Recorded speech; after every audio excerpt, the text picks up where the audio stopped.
Presentamos con un alto contenido para la más exigente teleaudiencia nuestro acostumbrado comentario editorial en la voz de Ramón de Luna.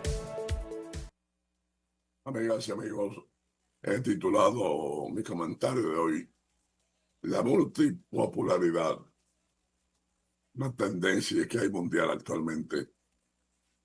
A medida que van pasando las décadas y los años, la vida planetaria va sufriendo cambios que, a pesar de ser enormes, muchas veces no nos damos cuenta. Primero ocurrió la edad de piedra, después vino el dominio de los metales, o edad de bronce, y cambio tras cambio, hasta hallarnos en los tiempos actuales, tras dejar la época cavernaria y adentrarnos en una era de luces, donde florecieron las letras y las artes, hasta quedar envueltos por el mundo global, la era atómica y la inteligencia artificial. Nos aguardan cambios profundos. Muchos países desaparecerán, mientras otros de los que han estado como imperios quedarán divididos en múltiples pedazos. Estados Unidos de América, como van las cosas y el tiempo transcurre, lo que es una gran nación, mañana será convertida en varias repúblicas. Ya hay visos de que eso será así. A estados como California y Texas no les queda otro camino y aparece que el actual presidente de esa nación, Donald Trump, un hombre de carácter expansionista, así lo ha comprendido. Por eso, en sus amenazas, habla de convertir a Canadá en el Estado 51, de anexarse a Groenlandia y engullirse el Canal de Panamá, aunque ya no son los tiempos de antes. Pueblos y hasta continentes que ayer fueron colonizados por los llamados grandes potencias, se sacuden hoy la modorra, se declaran únicos dueños de sus riquezas y echan de ellas a tropas colonizadoras del viejo continente en donde se habían adueñado, disfrutando de sus riquezas y solo dejándoles migajas a las colonias. Hoy, un pobre estado de Centroáfrica llamado Burkina Faso, gobernada por un joven capitán de nombre Ibrahim Traoré, está dando un ejemplo libertario a los demás pueblos africanos. El capitán Traoré, hace 3 años de un golpe de estado, sacó a las tropas francesas y pasó a ser dueño de la más rica mina de oro de esa nación, de la cual Burkina Faso antes solo recibía de los franceses el 6% y Francia se engullía el 94%.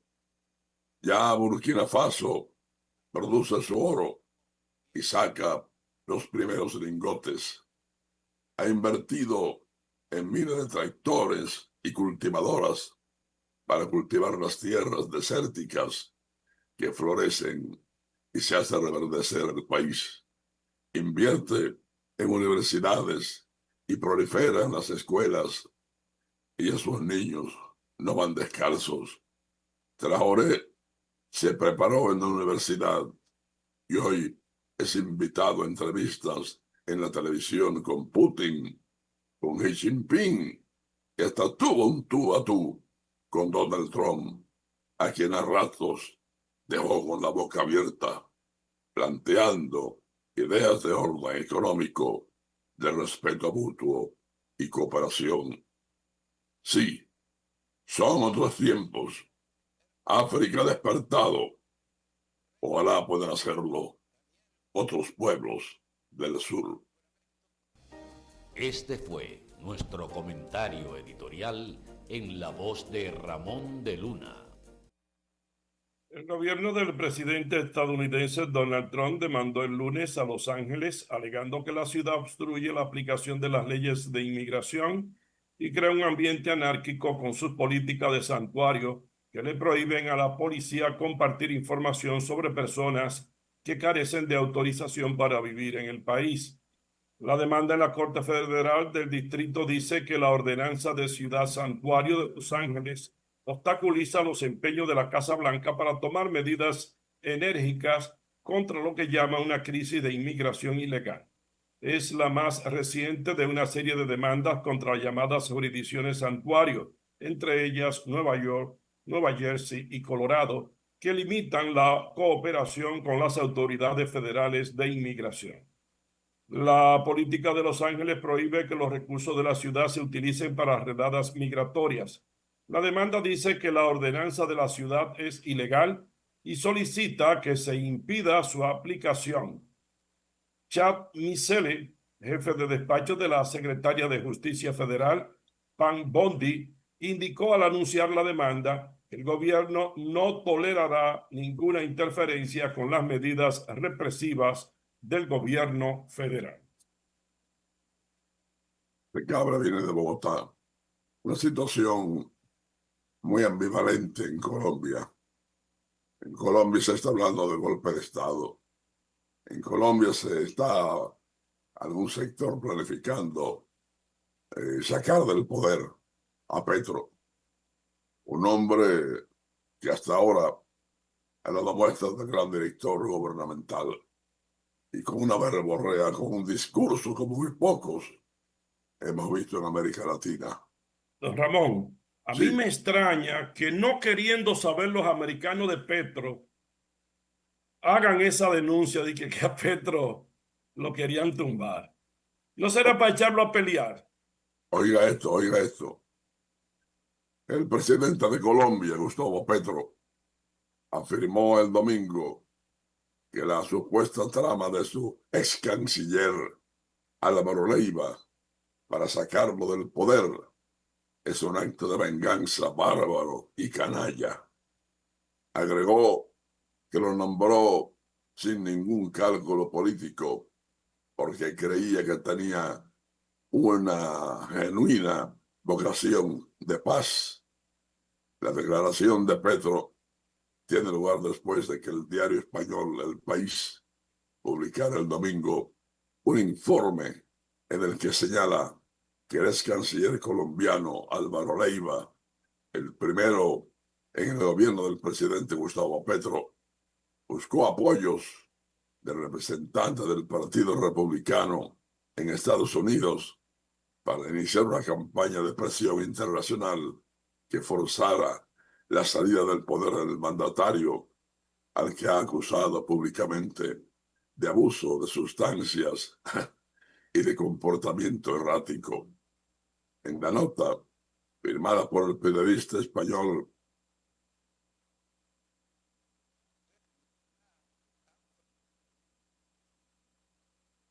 de Leiva, quien se habría reunido en abril en Florida con el congresista estadounidense Mario Díaz Balart en un intento para acercarse al secretario de Estado de Estados Unidos, Marco Rubio, para persuadirle de iniciar una campaña de presión internacional contra Petro con el objetivo de desalojarlo del poder y sustituirlo por la vicepresidenta Francia Márquez.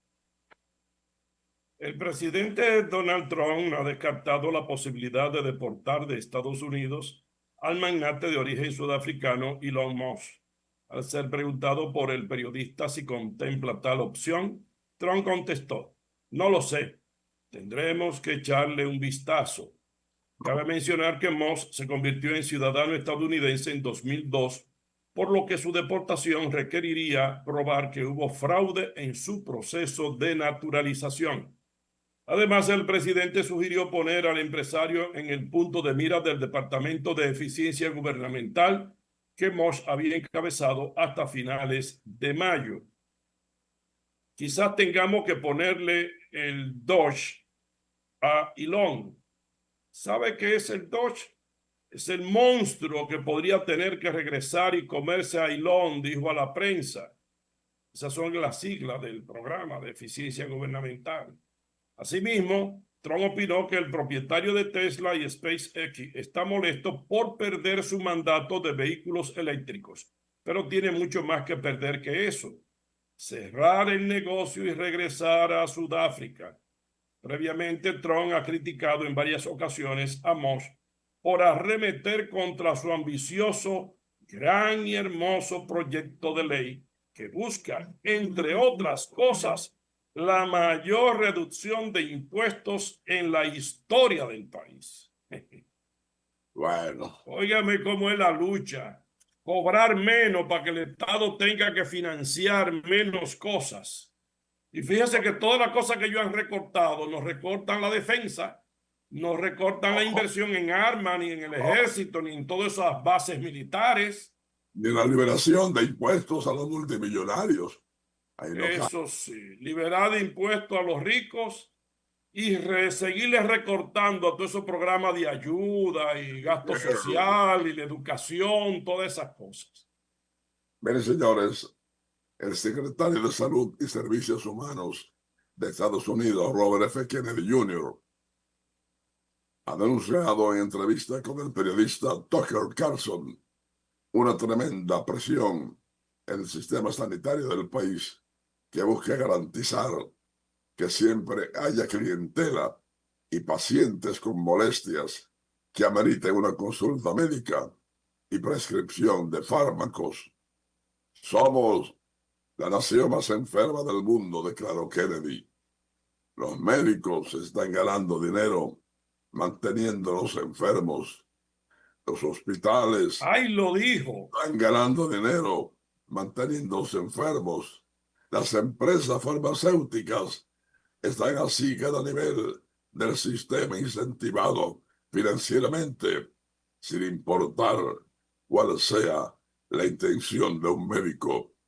Si eres médico, por supuesto, no deseas tener pacientes enfermos, pero hay una tremenda presión desde cada ángulo del sistema para en realidad mantenerlos a todos enfermos, sostuvo Kennedy Jr.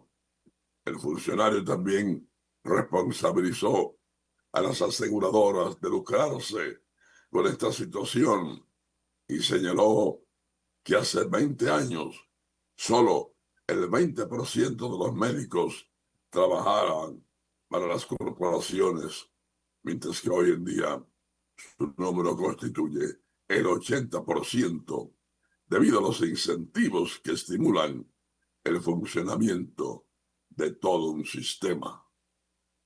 Por eso le dieron 3 tiros al otro, al tipo ese en Nueva York. El CEO de la empresa esa aseguradora de médica. Sí. Y que en Estados Unidos es un robo grande. Y aquí hay quienes están copiando eso. Bueno, el ingeniero Ervin Vargas pondera las obras viales que se construyen en Santiago, afirmando que los frutos se verán en el primer trimestre de 2026 y habla de la transformación de la calle del Sol. Porque todo el mundo en Santiago le conoce de eso. Tenemos los días en Santiago. ¿Qué tiene que decir esa enorme obra que está haciendo el presidente de Santiago? Bueno, lo primero agradecer al presidente de la República por ver Santiago y hacer de esta gran inversión un nuevo vehículo en la ciudad de Santiago. Todos estamos esperanzados de que en el primer trimestre del año 2026 pues ya entre en operación como un nuevo vehículo de la ciudad y sobre todo con un transporte moderno, seguro,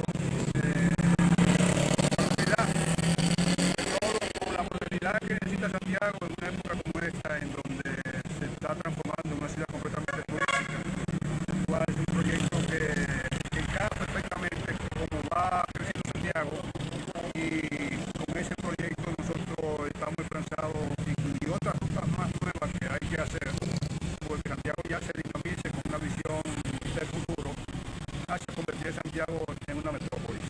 Sí, sobre la obra que quieren hacer en la calle del Sol, donde estamos situados en este momento, que le quitan todos los cables, meterlos soterrados. ¿Qué usted tiene que decir respecto a esa obra? Bueno, esa es una importante obra que nosotros siempre estamos de acuerdo en lo que es la transformación y el remozamiento de la calle del Sol. Ya un proyecto que tiene que ver con, no solamente con el remozamiento de toda la cablería, sino con todo lo que es el sistema de drenaje pluvial, cablería, sistemas digitales, para tratar de convertir al centro histórico en lo que es más o menos una réplica a lo que es la Avenida Función, el cual nos da un aire no colonial como en Santo Domingo, sino en la época republicana, el cual podemos exhibir nuestras casas victorianas, que podemos exhibir con sus multicolores que deben de resplandecer cualquier zona. Entonces, visto eso, nosotros estamos esperanzados de que, y le pedimos a los conductores de que traten de disminuir lo que es el periodo de construcción que han anunciado durante 2 años y que tengan que ver mucho en hacer un plan masivo, horario de construcción con 2 o 3 turnos, para tratar de que los impactos económicos de todos los empresarios de ahí sean lo menos posible, porque 2 años